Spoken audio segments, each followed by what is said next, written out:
Tiyak na uusad ang impeachment laban kay Vice President Sara Duterte. Ito'y matapos na maisyuhan ng summon ng impeachment court.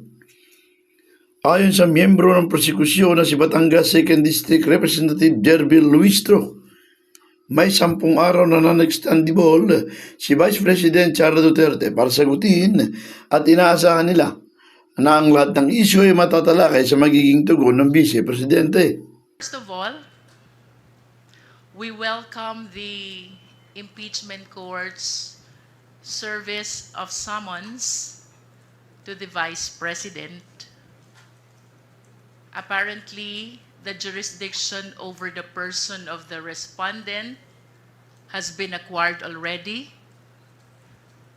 She has a period of 10 days to answer. That is non-extendable. And we hope that all issues which are being raised in the impeachment court will be tackled as well in the answer of the Vice President.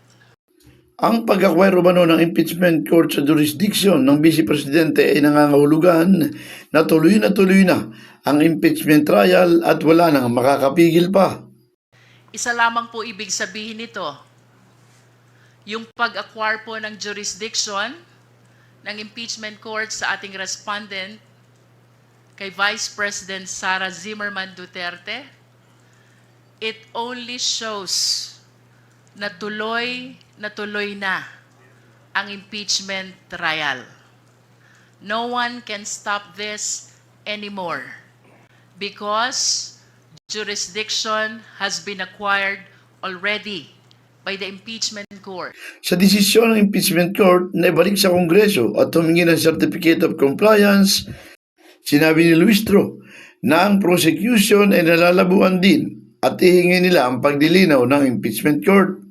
Ang prosecution panel po ay nalalabuan dito sa naging order ng impeachment court kagabi. So we resolve to seek the clarification of the impeachment court. Samantala, sa naging order naman na mag-issue ng certification sa compliance, tiniyak nito na sumunod sila sa konstitusyon at wala silang nilabag sa 1-year prohibition rule. With respect to the first order about the certification pertaining to our compliance with the Constitution in filing the impeachment complaint, we maintain our position. Sumunod po kami fully and strictly to the requirements of the Constitution. We did not violate the 1-year prohibition rule. Felix Tambongco, The Observer News.